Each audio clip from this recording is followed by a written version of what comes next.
Go Gold, it's not a project, it's a district. Final permits are expected in 60 days, leading us straight to construction decision and the pre-production sweet spot. Get ready to explore the next big silver producer.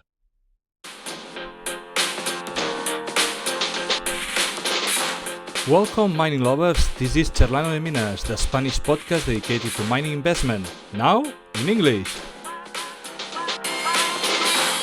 Do you want to learn? Subscribe. Do you want more content in English? Leave us a comment.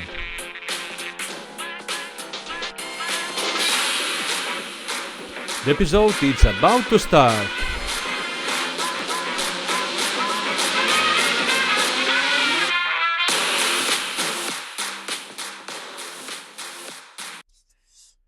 Welcome to Charlando de Minas, the only Spanish podcast dedicated to mining and commodity investment. Today, in English. This is the original interview, but you can find this interview translated to the language of Cervantes in the channel.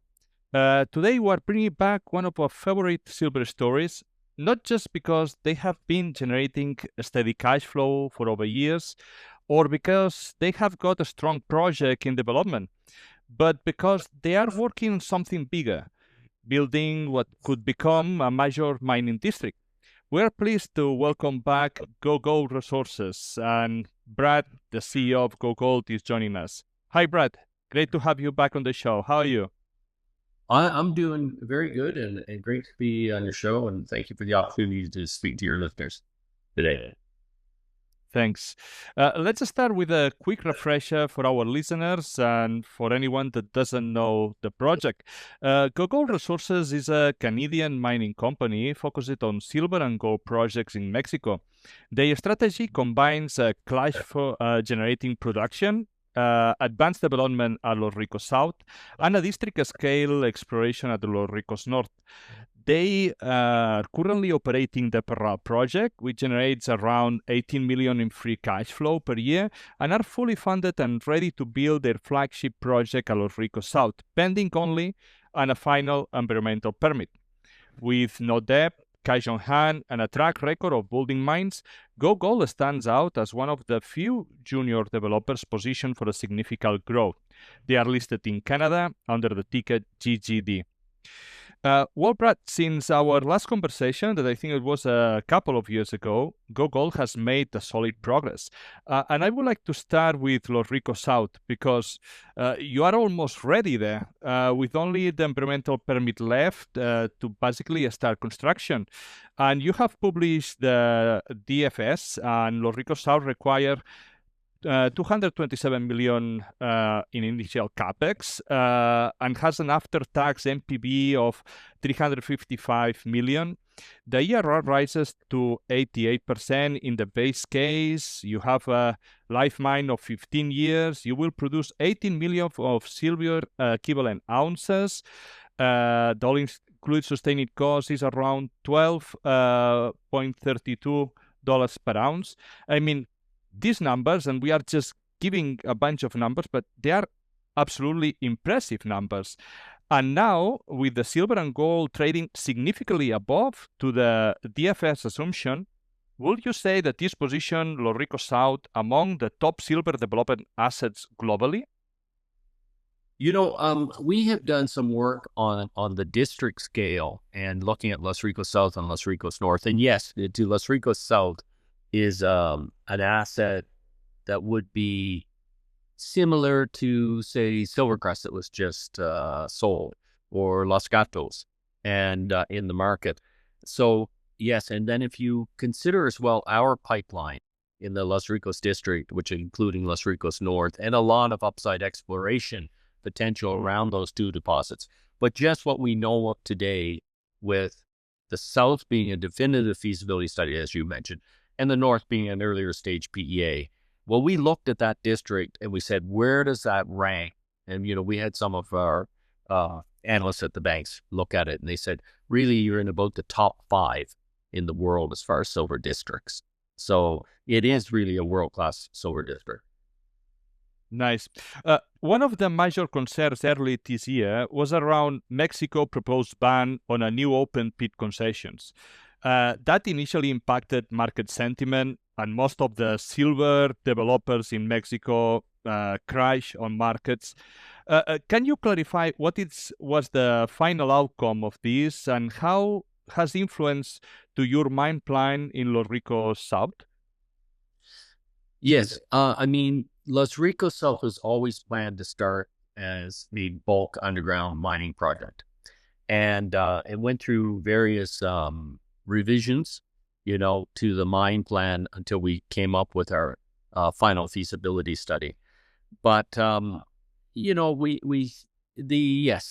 potential ban that they did have on open pits, or the ban that the last administration had on open pits, for sure, influence our thinking. But also in Los Ricos South, there's a community there, a small community of about 150 people, who are very much on side with the mine. And in Los Ricos South, we look at, a big open pit, and we just think in that particular location, and as far as our social license to do business in that community, we wonder, for the bit of difference in NPV, was it really worth it? And the outcome in the end is that we'll build a much smaller open pit at the top of the mine, and that's much later in the mine life, and we'll do 12 years now of bulk underground mining with stopes that are on average 11 meters wide. It's a very good ore body for very productive, low cost bulk underground mining, and that's what we chose in Los Ricos South. Now Los Ricos North is a different story. But you said now that you will have a small, even if it's a small open pit, even if the majority is underground mine, will this have any impact on the permits or on the develop? Or because it's in a small open pit, this should be fine and it's understandable? Well, and in fact, this small open pit doesn't start for another 12 years from now. Okay. So it's quite far out in the future. Also, there is not an issue with having open pits in Mexico now. The new administration under Claudia Sheinbaum, the same party, they have stated that there will be open pits in Mexico. So it's not really the issue that it was under the previous administration. And Los Ricos North is today planned as an open pit, and it's not in a sensitive area at all. There's really not hardly anybody lives in that area, and we still see that as very much open pit mining, and we think that's quite permittable. And Los Ricos South, bulk underground mining, 12 years from now, there would be a very, very small open pit at the very top, one that would not impact the community at all in any way. So I think our plan that we have today is Los Ricos South, 12 years of bulk underground mining, making excellent return on capital, excellent ore body, very well suited for bulk underground mining. And then we have Los Ricos North, which could be bulk underground mining, but we don't think it's necessary up there. We can do an open pit in Los Ricos North, and that'll give us the best NPV. Great. You have mentioned that the only thing that is holding you back now is the environmental permit. What is the current status of the process, and when do you think that realistically can receive the green light for that? Well, if you look at permitting in Mexico and in many places in the world, it'd be the same. But the three main permits in Mexico are an explosives permit, which is granted through the military, a change of use of land, which is granted through the Environmental Authority, and the environmental impact permit, granted through the Environmental Authority, of course. So we have now our explosives permit that has been issued to us. And we think we're very, very close to be getting awarded our environmental impact and the change of use of land. We applied for both of those permits a little over 2 years ago. And I would say all the technical work is done on the permits. So it's really just the final review and for them to issue the permit. Hey, it's an underground mine. It was really never an issue, even under the last administration. They didn't have any issue with underground mines, although they were slow to issue permits. But there's really, in our opinion, there's no question we're going to get a permit. And we think we're probably in that kind of 60-day time frame that we'll be getting that open pit permit. Or sorry, the underground underground. Los Ricos South. Great. Not 60 days. I mean, it will be a massive good news. Yeah, it will be an enormous catalyst for the company.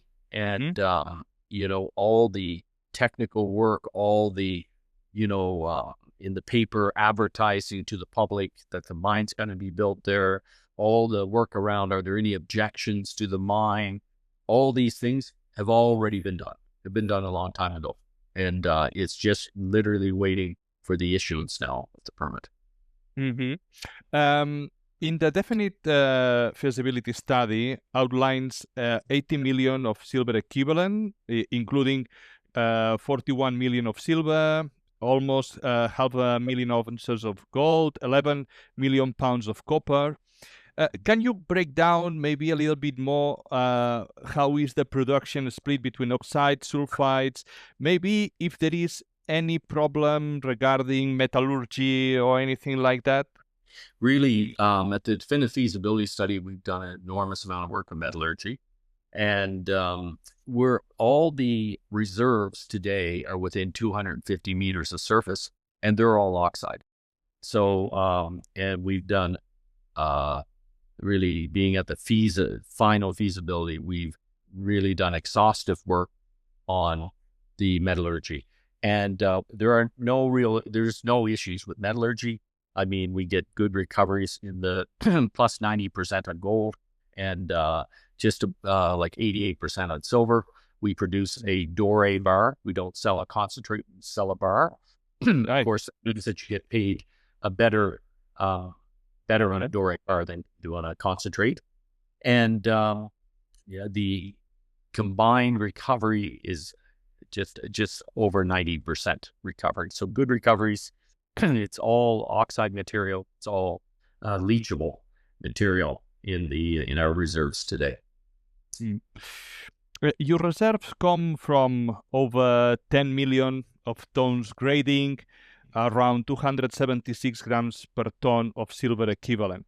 I remember, like, when I started this podcast, talking with some technical people that say that you have a massive project with excellent grades when you have around 300 grams per ton of silver equivalent. But this was obviously a long time ago now. Therefore, I mean, these numbers just, again, say that this is excellent.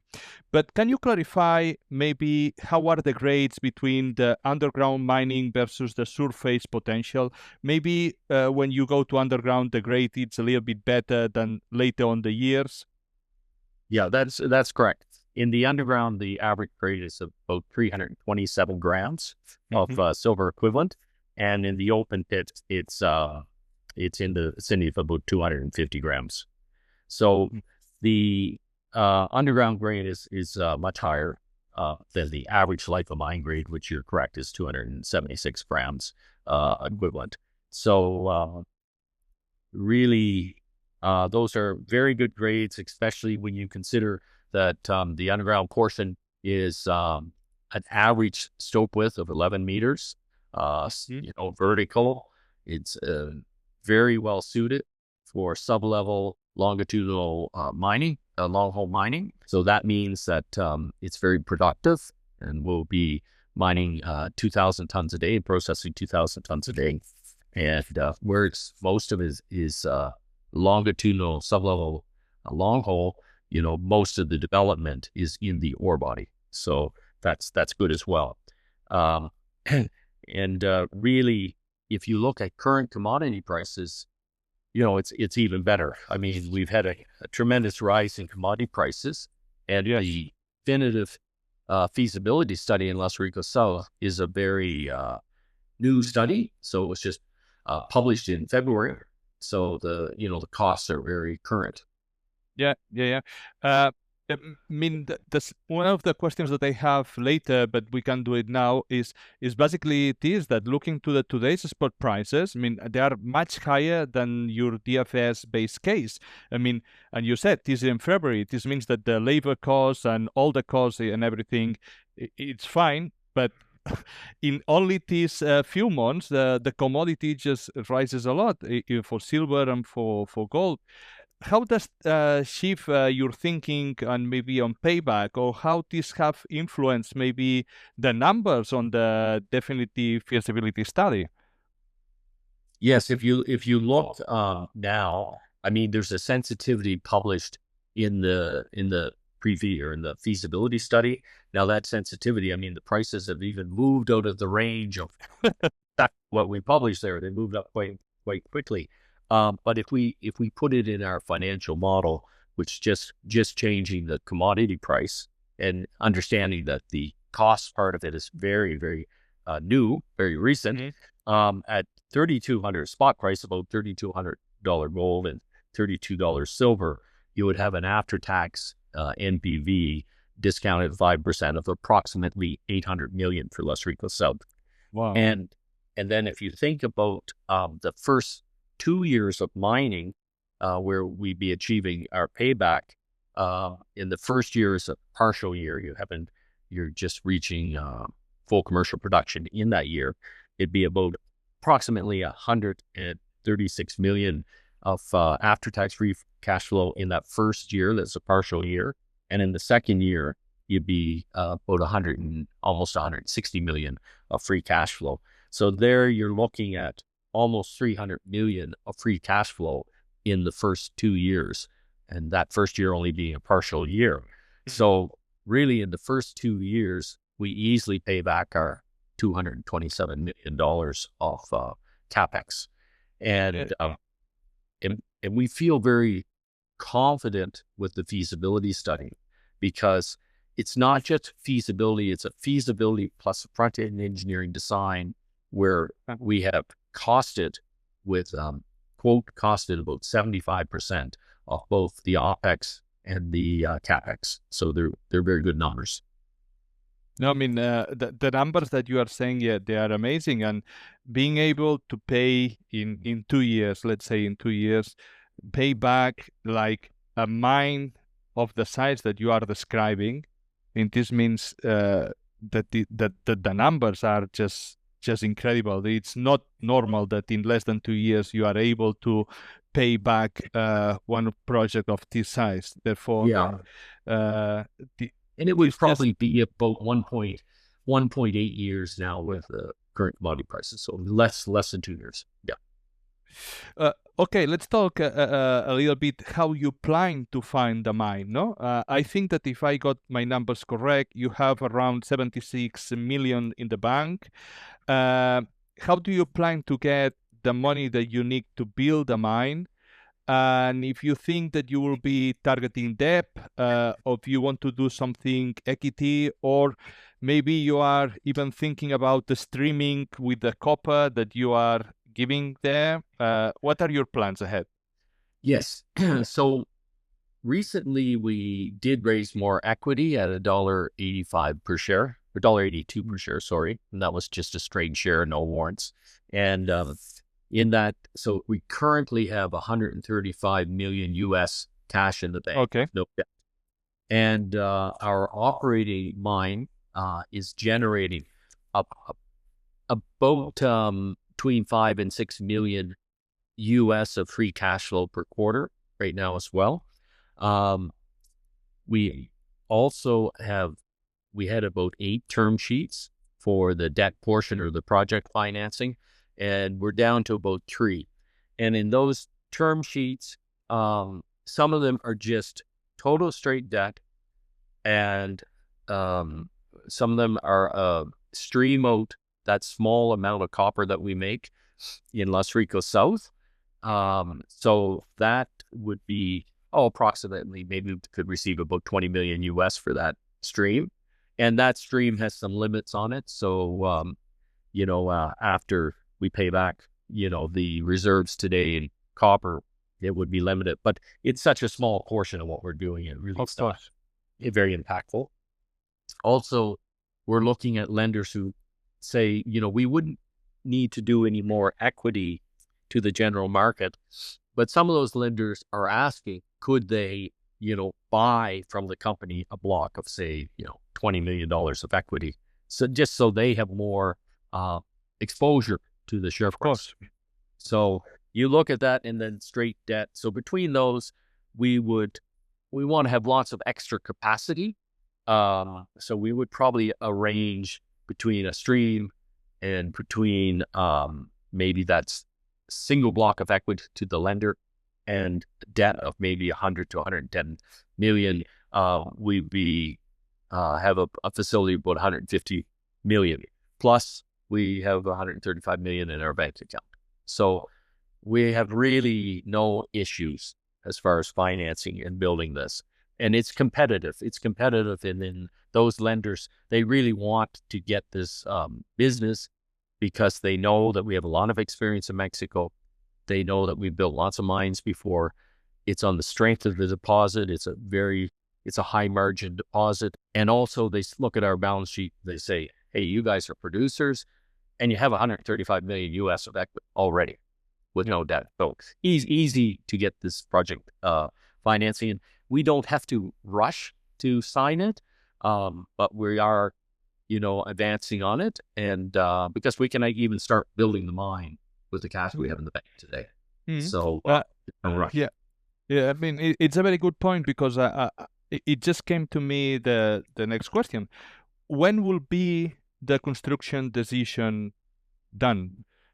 Because you are saying probably, let's say, 60 days for the environmental permit. Then you said you don't have any problems for funding, even though you still need to secure something there or there, but you have options. You already have money in the bank to start. Then once the environmental permit is out and it's favorable, how long it will be to have this construction decision? Yeah, and on the debt portion, I just stress that we could sign that tomorrow. We could sign it right away, subject to them getting a permit. Of course, you have a facility without a permit, and they would have some due diligence, of course, to do as well. But and then on the build decision, I mean, really, we have good governance in our company. We go to of course, the board. We'll bring it all to the board, and we'll have a board meeting and make an official construction decision. That being said, really, the decision is essentially made. It's at every board meeting we talk about, okay, when do we think we're going to have the permit? It's really, there's no question. We just need a piece of paper today, and we're shovel ready. We're ready to go. We've even done some things we're so confident we're getting the permit. We've even put down money on the power line that we're going to build from a hydro dam that's 36 kilometers away. We put down $2 million US on that project. Of course, that's all included in the 127 of CapEx. So, and we'll start building this power line now. So we're doing the things that we're permitted to do today to get ahead of in the construction. So we're, in our minds, essentially the decision has been made. And as soon as we have that one piece of paper, we get the shovel out and we're ready to go. Once you have this construction decision, it's mostly that the orphan period it's done, no? And you are starting this development and entering in this pre-production sweet spot that it's known. Do you think, here are two questions. How you have lived all of this orphan period of the company that maybe you have a more depressed share price, and how do you envisage this pre-production period where you are expecting probably that the market catch up on price until a fair price until production? Yeah, that's a good point. When you go through these projects, and we've taken this project from March of 2019 and zero resources to 280 plus million resources in the district through exploration. And there are several years of exploration putting out results on a 2-week basis. And, there's a thing in the industry they call the Lassonde curve, and that excitement about discovery. Of course, we climbed that. And then, at some point, your institutional investors and your retail investors, they come to you, and, we're heavily institutional. Hell, we're about 50% institutional. They say, okay, you got to tell us what this all means. You have to tell us of what's the path to production, what's the economics of this.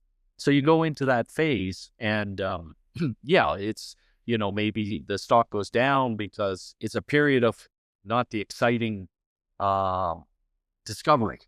Exactly. So that's in kind of the dip in the Lassonde curve. And on top of that, quite honestly, the last administration, they said a lot of negative things on mining, and that Didn't help at all.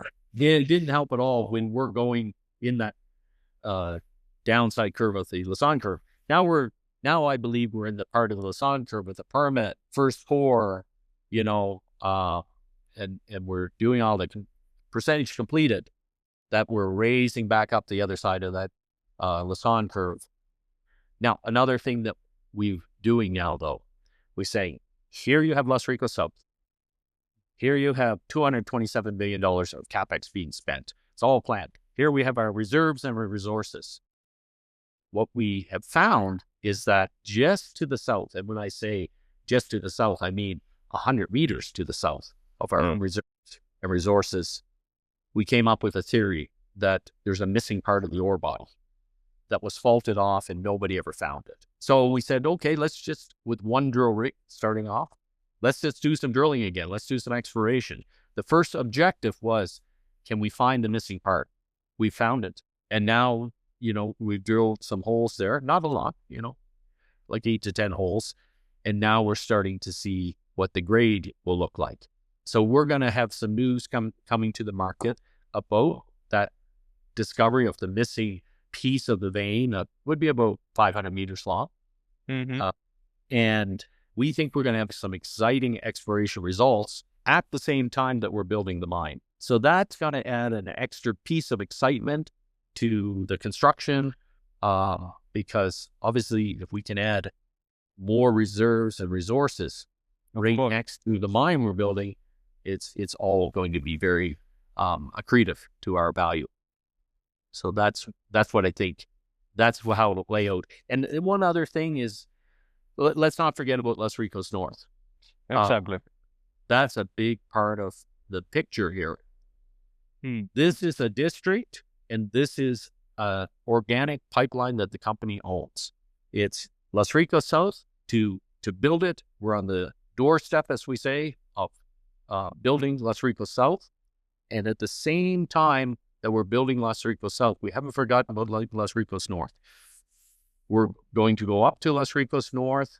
We're going to upgrade and maybe increase the size of the resources in Los Ricos North, and then the next thing is we're going to take that study that was done 2 years ago now, and it's an earlier stage study, and we're going to elevate that study to a definitive feasibility study, all the same time that we're building Los Ricos South. And Los Ricos South is 24 months to build, and then the ramp up to full commercial production is for 6 more months, so 30 months. But we really believe that by the time we're in full commercial production in Los Ricos South, we will have Los Ricos North with a permit, we would hope, with a definitive feasibility study, and generating enough cash flow at Los Ricos South that we could fund building it. So it'll be self-funded. It's amazing.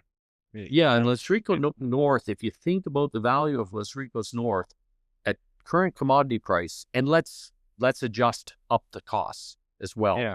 We can easily do that because we say these are the costs for Los Ricos South in a definitive feasibility study.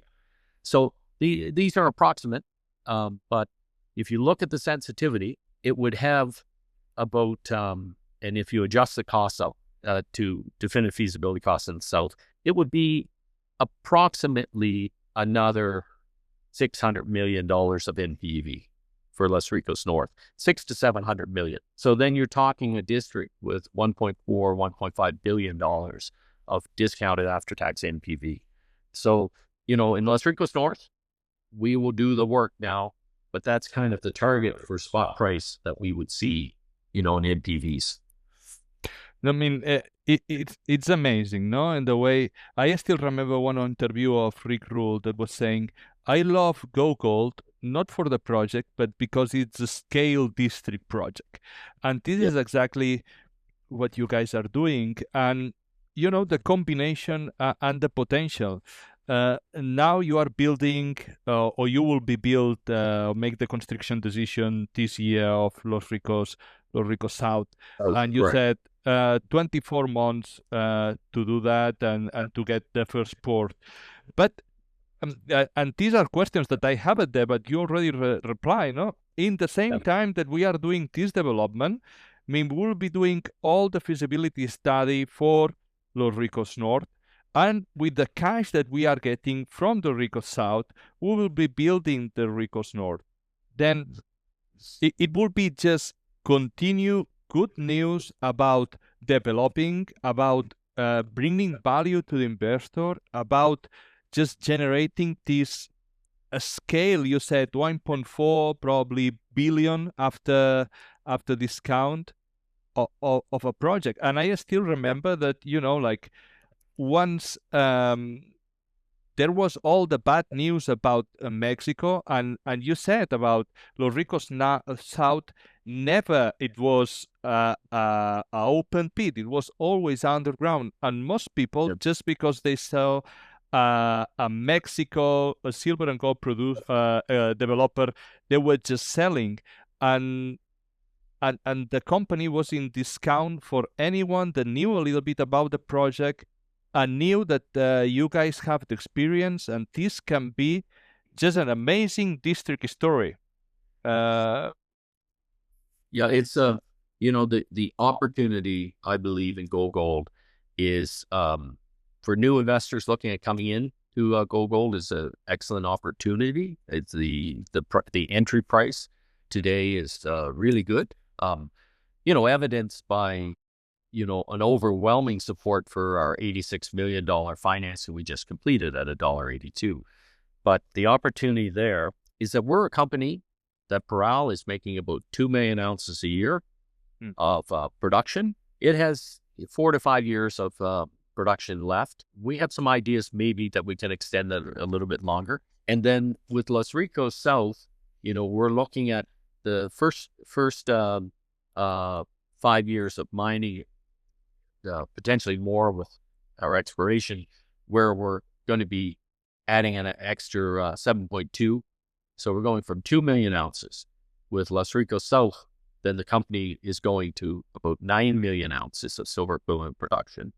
And then if you look forward to Los Ricos North, up there it's today in that PEA 8.5 million ounces. And you add that into the picture. So you're going 2 to 9, call it 15 to 17 million ounces in the company. And the Los Ricos is all in costs of about $12. So you really are talking a very significant mid-tier producer in the silver space. And as you know, the silver space is being reduced with all the acquisition going on now. There's not as many of us left. So in the silver companies, it's the playing field is not that big. So. I mean, you have mentioned now this, and in the past, this recent M&A in the silver space, SilverCrest trading at 1.7 NAP, Los Gatos 2 NAP. I don't know, given the progression, the growth potential, here are two questions, no? The first is, has anyone came to Go Gold and trying to acquire the project? And second, it's what kind of valuation for like a native silver producer it will be, because the other competitors with even like with similar projects, they are basically at two times NAP, no? Yes. Really, if you look that question about is there anybody who has come and approached us on it, I'll tell you, in my 32 years of doing this, it's normal that you have confidentiality agreements. Yeah, of course. Yeah. And that doesn't mean anybody buys. There's a lot of, as we say in English, there's a lot of tire kickers on the car. They look at the car, but they don't buy. I would say another thing there is that, I am the second largest, as CEO, the second largest reporting shareholder of the company, and just behind Van Eck. So, I look at it, and I'm sure many of our shareholders look at it, long-term institutional retail shareholders, and say, come on, if somebody comes tomorrow, please don't sell this cheap, because we have such a good thing here in such a great district, and the real opportunity is to put this in production. That being said, everything's for sale at the right price. This is about giving a good return to our shareholders, which I am one of the very, very largest. So, but I think there's great value to be created here over the next 2, 3, and 4 years as we bring this whole district into production. And, today we're probably trading around 0.4 times our net asset value. And as we build this will climb up to 1 times and more. So that's a great opportunity. But we have to think about, that's a multiple to our net asset value. So there's 2 ways we increase the overall value of the company. We increase the multiple as we advance the project and get to commercial production. Yeah. And that's one real way, a very clear way we produce that, increase the total value of the company. And the other is to increase the net asset value by finding more. And I do believe we will find more. And today, near Los Ricos South is where we're looking today, and that's right beside the mine that we're building. So we want to increase both parts of the equation, increase the multiple to net asset value, and I do believe we'll increase the net asset value by increasing ounces as well. And what about the north? Are you guys thinking about a little bit more exploration on the north before going to feasibility study? Yeah, the exploration that we'll do up there, we'll do infill drilling to increase confidence. And I believe also on the edges of what we're going to build, we'll probably be able to do some expansion drilling as well. So the answer is yes.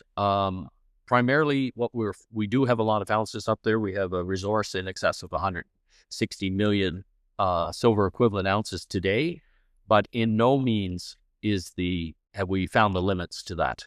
There's lots and lots of exploration potential up there throughout the whole district.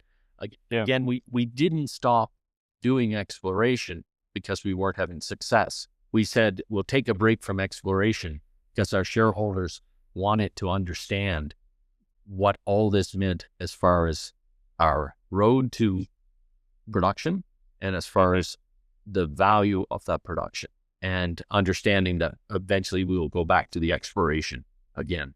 So we've started that process of going back to exploration again, but primarily Los Ricos South, and some of that will come in Los Ricos North as we're infill drilling and looking at just outside of our resources to add more. From the metallurgical point of view, how does the north compare to the south? Really, except for one zone in Los Ricos North called El Arito. And as far as the total district represent maybe 12 around, I think it's around 12% of our ounces. That is the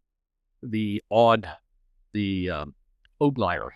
That one is not gold, silver. It's actually silver and some base metals, being zinc. And that one, we asked the question, why is it so different to everything, around it? And what's happened is that it's a block of mineralization that was faulted and thrust up, raised up. So what we're looking at there is the deeper part of the system that was, because of faulting, moved closer to the surface, and then the top eroded away. So it tells us something about what can be below all of the mineralization in the district. It tells us that underneath in the north, one of our biggest pits will be Alpha Bore, where we're in, are typical the same as the south, gold and silver oxides. But it tells us that maybe down deeper in another phase of exploration, there's a whole other part of the system down there, which is the sulfide, mostly silver base metal. So that's upside for the future. But that material today would be processed very late in mine life.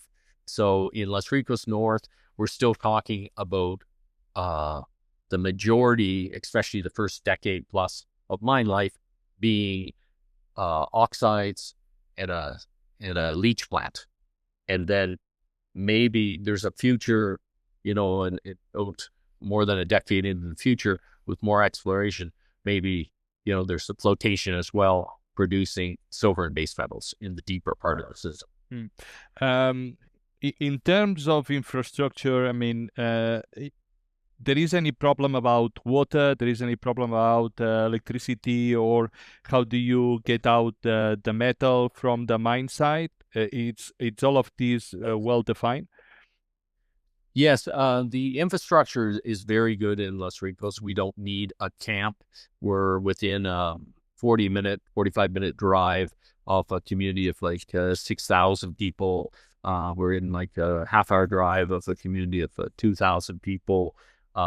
We're an hour-and-a-half drive from a community or a city, the third largest city in Mexico, of over 6 million people.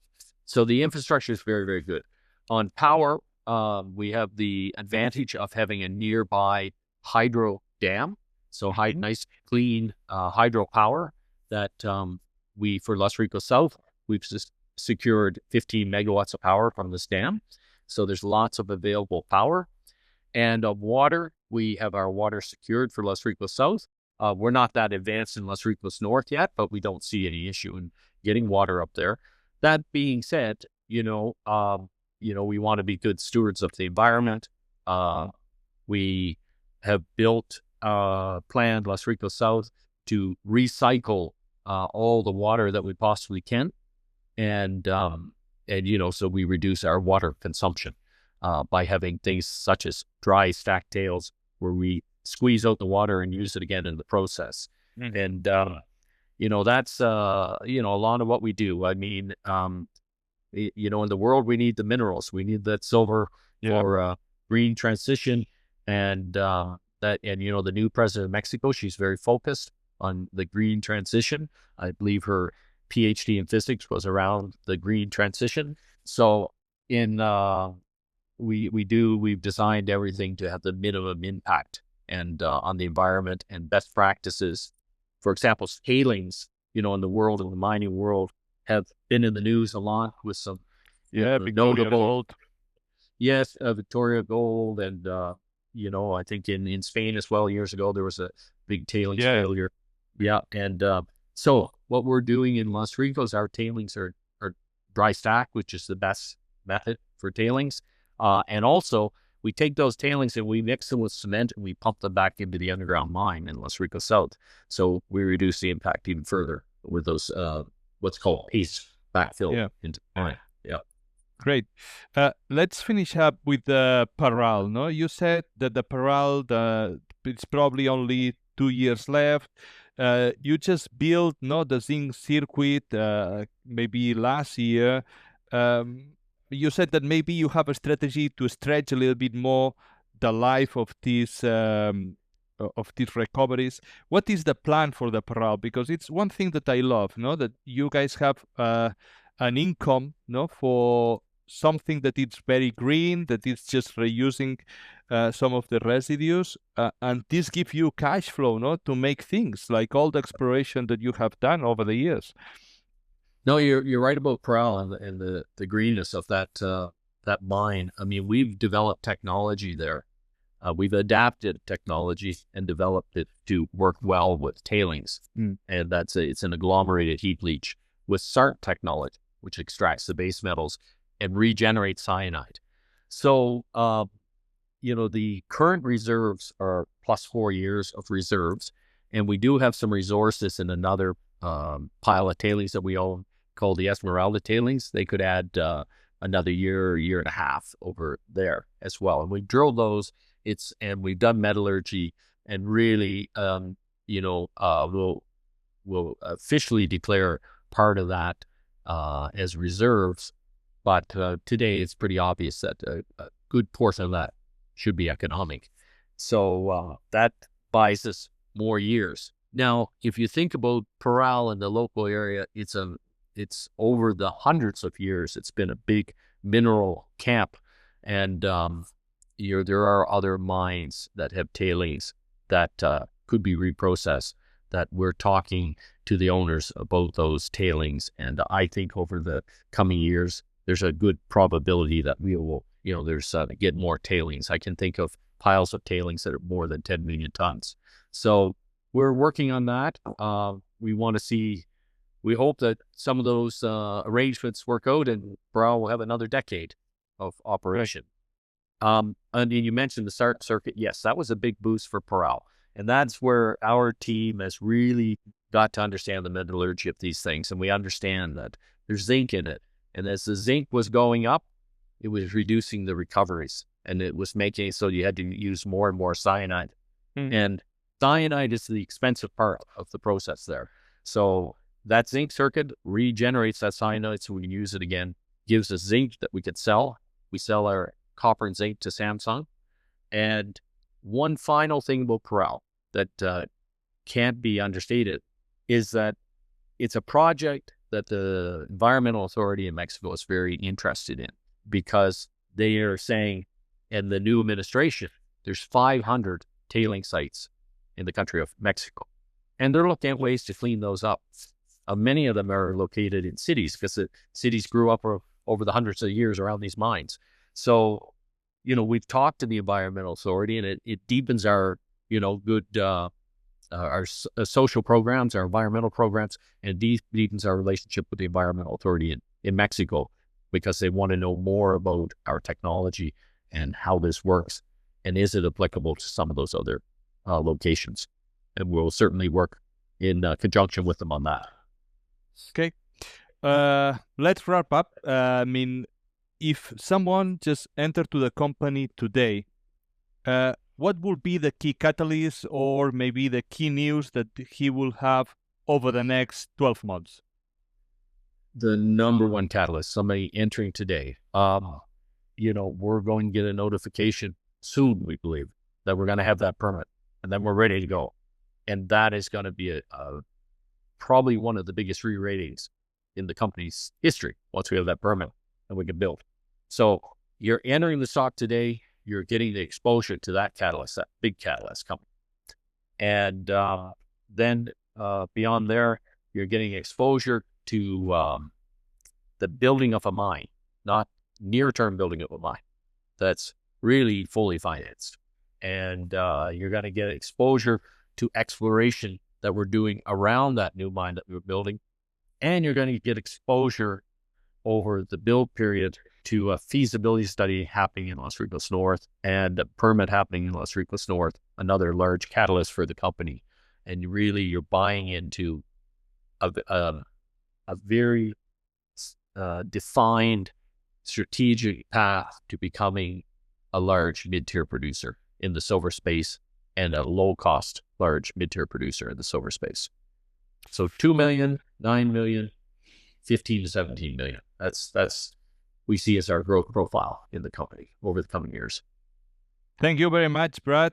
I think that we have covered all the characteristics of this special project that will start with a single project, but will become a district over the next years.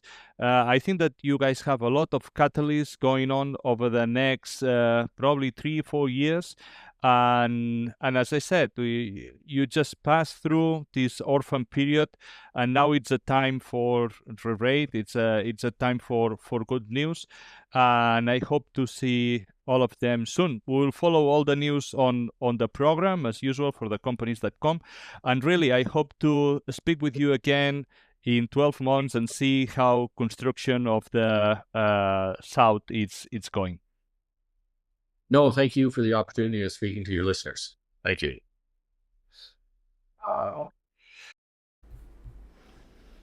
Disclaimer: the content in Charlando de Minas is not an investment advice. Amadeu Bonet and his guests are not investment advisors. The authors may have interest in the companies mentioned in this publication. They may also have bias and not be impartial. The information in this publication and all the others in Charlando de Minas is impersonal by nature and should be considered as an entertainment product. The minimum risk of any investment mentioned in this video is 100% of the capital. Before to make any investment decision, contact a financial or investment advisor or someone qualified with experience. These broadcasts are a narrative of my learnings in the world of commodities and mining investment. In this podcast, we will try to bring experts, professionals, and companies. If you like it, please subscribe. I am Amadeu Bonet. Welcome to Charlando de Minas.